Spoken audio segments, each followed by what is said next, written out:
helping Christians understand what they believe and why they believe it. This is the passion of Dr. R.C. Sproul, founder of Ligonier Ministries. We offer the growing Christian thousands of practical educational resources rich in biblical truth. Each is created to help you understand Scripture and apply it to your daily living. Ligonier Ministries is here to equip you to give an answer for the hope that is in you. The Bible teaches nothing less than a whole world and life view, comprehensive enough for the inquiring scholar, simple enough for the child, yet so profound as to answer the deepest questions of meaning. A mind renewed by the Word of God can change the family, church, and the world. All of our resources draw on the rich heritage we have as Christians. Let us know today how we can help you continue your journey to the renewed mind. You're about to see a video series that I put together a few years ago out of the desire to help people get a handle on the major themes and movement of biblical history, from dust to glory, from the beginning to the end. I hope that this will take you on a pilgrimage through the history of God's divine revelation.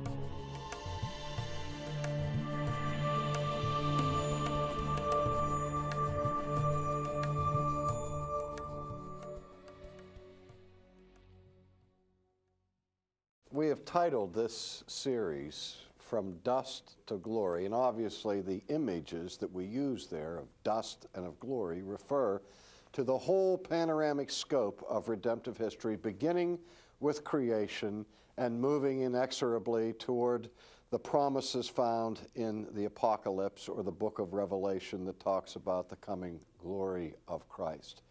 But in a more restricted sense, we can look at this period of time that we're looking at the present in terms of from dust to glory in miniature. The kingdom begins in the dust of the plains of the Sinai wilderness when God creates for himself a nation under the leadership of Moses. And these people then wander through the dust, through the wilderness experience, and then through the period of the judges. And the dust begins to turn to glory with the kingdom of David, but in very quick order. The glory turns to dust again. And this regression to dust takes place at the end of the life of Solomon. We read about it in the 11th chapter of the book of 1 Kings, beginning at verse 26.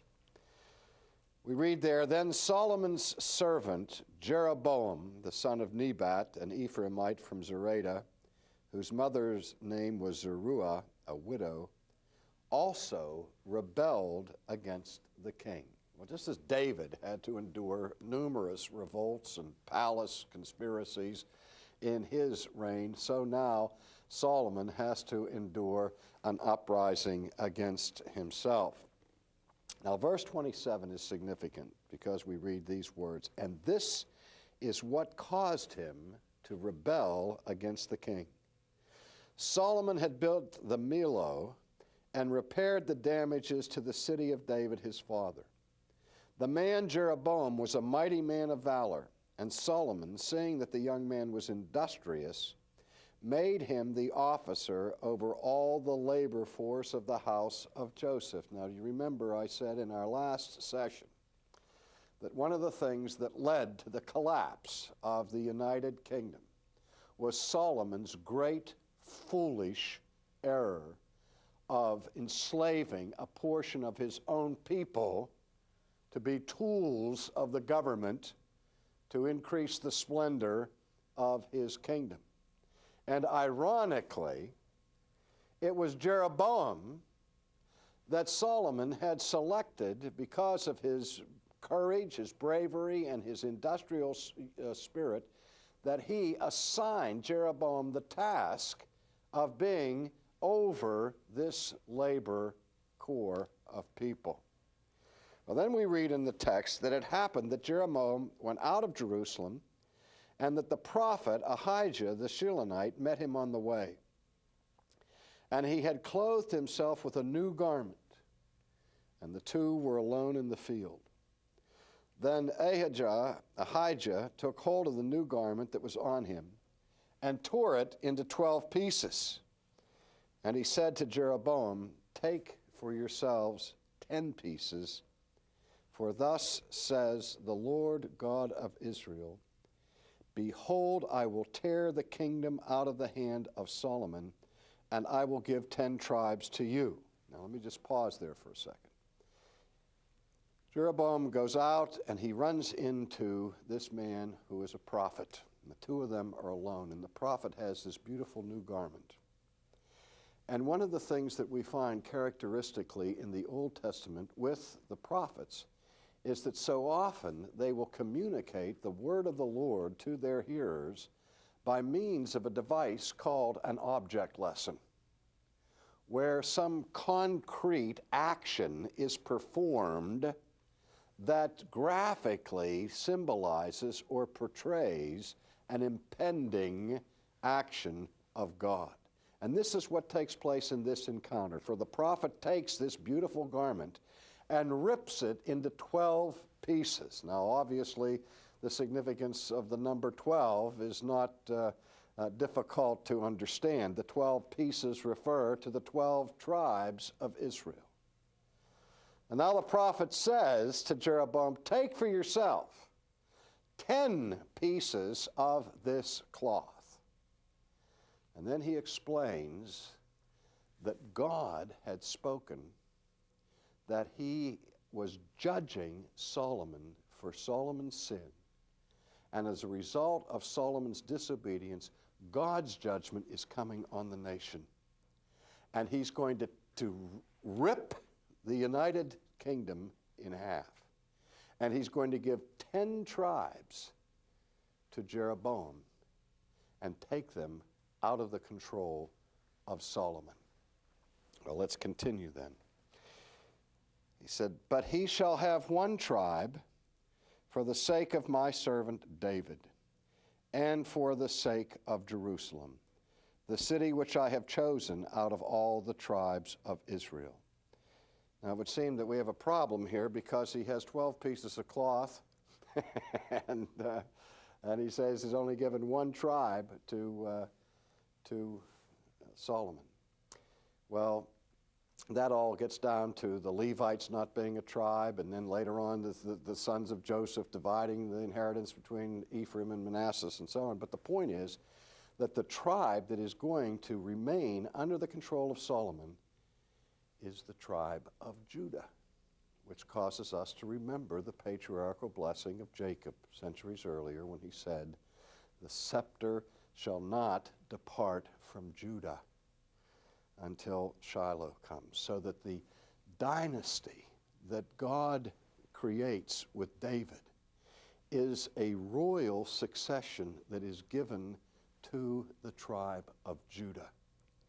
And the only reason that we can imagine here that God doesn't take the whole nation away from Solomon, but rather preserves one piece of cloth for Solomon, is out of respect for the patriarchal promise and out of God's love for David and David's promise or the promise he made to David that he would have someone on his throne forever. Now, let's see what happens as a result of these things. Verse 36, "To his son I will give one tribe," that is to David's son, "that my servant David may always have a lamp before me in Jerusalem, the city which I have chosen for myself to put my name there. So I will take you, you shall reign over all your heart desires, and you shall be king over Israel." Now this is the first hint of the divided kingdom. And when we speak of the divided kingdom, now this nation that formerly had been called Israel is now rent in two, and so the northern kingdom is called from there on the kingdom of Israel, And the southern kingdom, which contains the city of Jerusalem, is called the kingdom of Judah. So that now this southern kingdom is named after the one tribe that is spared for the descendants of David and of Solomon.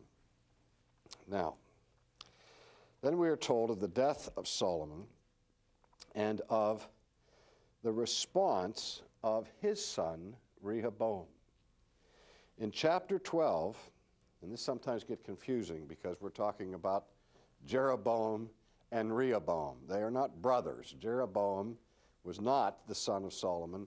Rehoboam was the son of Solomon. And here's what we hear of Rehoboam in chapter 12. And Rehoboam went to Shechem, for all Israel had gone to Shechem to make him king. So it happened when Jeroboam heard it that they sent and called him. And Jeroboam and the whole assembly of Israel came and spoke to Rehoboam, saying, Your father made our yoke heavy. Now therefore lighten the burdensome service of your father and his heavy yoke which he put on, and we will serve you. And so he said to them, Depart for 3 days, and then come back to me. And the people departed. So then King Rehoboam consulted the elders who stood before his father Solomon while he still lived and said, How do you advise me to answer these people? Now, do you see what's happened? There's this big gathering in Shechem. And Jeroboam comes with his whole army. And he has now the power to turn all these tribes against the successor of Solomon, whose name is Rehoboam. But he gives Rehoboam the opportunity to preserve the union, to preserve the nation. He says, Your father's hand was heavy upon us. Now, what's that referring to? It's referring to the very enterprise that Jeroboam himself was engaged in, this enforced labor of his own people. And because of that, these people are restless, and they're ready to bolt. They are ready for a civil war. But Jeroboam says to Rehoboam, if you promise us to put an end to this kind of oppression, we will all be loyal to your kingship, and there won't be any division, there won't be any split. And so Rehoboam basically says, let me think about it. He says, depart from here for 3 days, and we'll come together and see what happens. And so in the interim, Rehoboam consults his elders, seeking their counsel. And he said, how do you advise me to answer these people?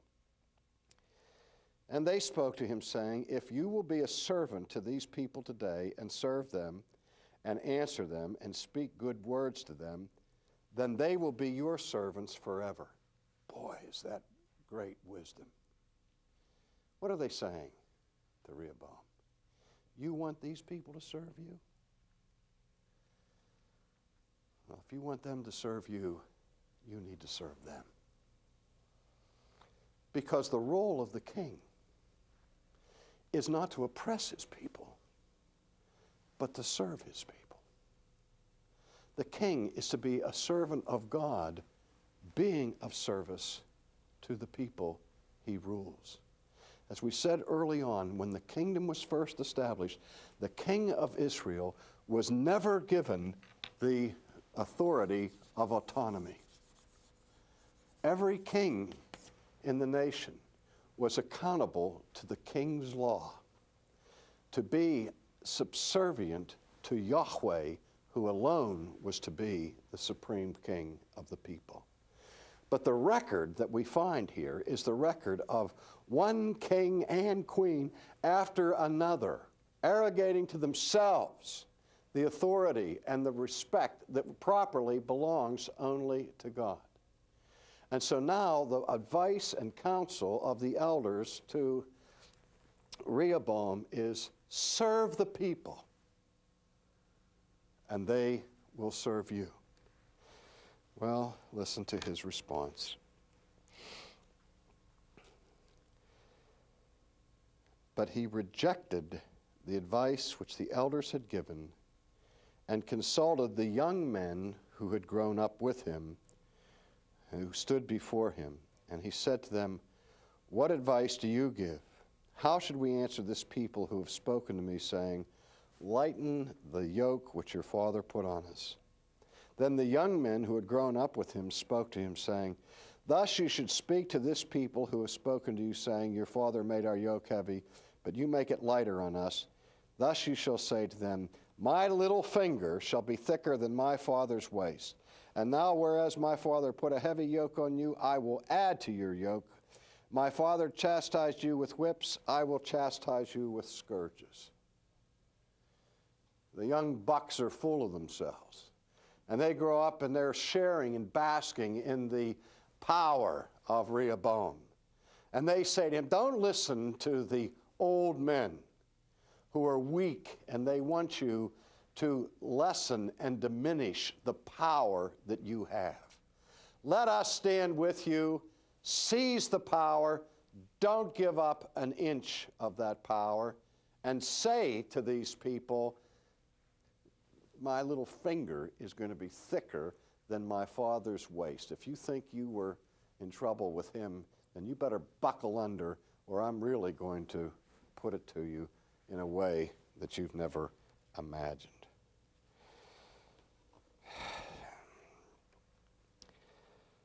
And so he made this announcement to Jeroboam and spoke to them according to the advice of the young men. And when this happened, the people answered him by saying, "What share do we have in David? We have no inheritance in the son of Jesse. To your tents, O Israel, and now see to your own house, O David." And so Israel departed to their tents, but Rehoboam reigned over the children of Israel who dwelt in the cities of Judah. So now the civil war begins, and the nation is divided. And the division of this people was to last for century after century after century. And the subsequent history of the conditions both in the north and in the south reads like a rogues gallery, particularly in the north. No sooner does Jeroboam assume power and control in the northern kingdom of Israel than he goes out and creates two special sacred sites and consecrates a golden calf, saying, "This is the God who brought you up out of the land of Egypt." He no sooner assumes the power of the northern kingdom than he directs the people into the practice of idolatry. And that becomes a microcosm of the future history of the northern kingdom. Let me just say a couple of things about this period of the divided kingdom that is chronicled here, both in the book of 1st and 2nd Chronicles and in the book of Kings. And I know that people get bogged down reading through this period, but the history that unfolds in the days to come is absolutely crucial to understanding the whole scope of Old Testament faith. The northern kingdom, after the time of division, lasts just about 200 years. And in that 200-year period, there are 20 kings. Now you figured out that the average length of monarchy in the northern kingdom for the rest of its history was 10 years. Now some of them didn't last 10 weeks, but the average is 10 years. And in that period of 200 years, there are 20 kings, 9 families. 9 different dynasties compete for ascendancy in the northern kingdom. You know, we talk about in British history the Tudors and the Windsors and so on, and you talk about the different houses or families from which the monarchs come. Well, in the northern kingdom, there is so much disruption, so much division, so much intrigue, so much internecine rivalry going on that there is no stability. 20 kings, 9 different families. One of the most significant families in the northern kingdom was the so-called House of Omri. Omri was significant for establishing a rival central capital and central place of worship to Judah and Jerusalem.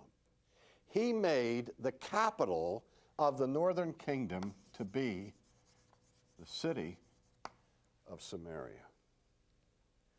Now, you maybe haven't heard that much about Omri. He was as able an administrator and ruler as he was despicably evil in his religious behavior. Omri really accentuated the turning of the northern kingdom to idolatrous practice.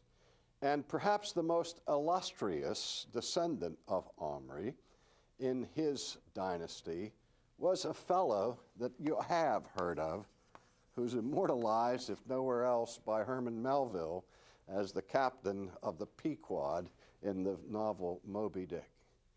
Ahab, who becomes the king over the northern kingdom. And Ahab becomes synonymous with evil. And Ahab marries a woman who is militantly pagan and whose desire is to convert the northern kingdom to the worship of her gods, to the renaissance of idolatry in the land. And her name, of course, was Jezebel. She has become so associated with wickedness that even in this day, if a woman is known for extraordinary evil, we say of her, she is a Jezebel. And it was the wickedness in the northern kingdom that provoked in the first instance the uprising of a whole new line of prophets spearheaded by Elijah, whom we'll look at later. In the meantime, in the southern kingdom maintains a certain stability, though it's certainly not an era of great godliness. There are numbered among some of the southern kings some godly men. And there were reforms that took place from time to time during this period. But the southern kingdom, unlike the northern kingdom, lasted approximately 350 years. Now, here's what I think is fascinating, that in the northern kingdom, which only lasted 200 years, you had 20 kings, 9 families. The southern kingdom has 20 kings over a period of 350 years, almost twice as long as the northern kingdom, but the same number of kings. And as had been ordained of God and in keeping with his providence, one family. So that the dynastic succession of David remains intact for 350 years after the divided kingdom. So that the house of David is preserved from generation to generation in honor of Jerusalem and the house of God. In 722, the northern kingdom fell to the Assyrian invaders, and the people of the north were taken away captive. In 586, 587 BC, Jerusalem fell to the Babylonians. And so, from this period of division comes the great captivity, where we see finally the fall of both kingdoms, the north and the south. First, the northern kingdom, the fall of Samaria, 722 BC. Later on in 586, the fall of Jerusalem and the fall of the kingdom of Judah. And bleakness and darkness came upon the people as they had lost their heritage and as the prophet Amos would later declare, that the booth of David had fallen. And the throne of David was entangled with snares and with weeds, with rust, and seemingly consigned to everlasting oblivion. But for the promise of God to his servant David, that he would establish his throne forever. And as Amos would say in the coming future, God promises to restore the fallen booth of David.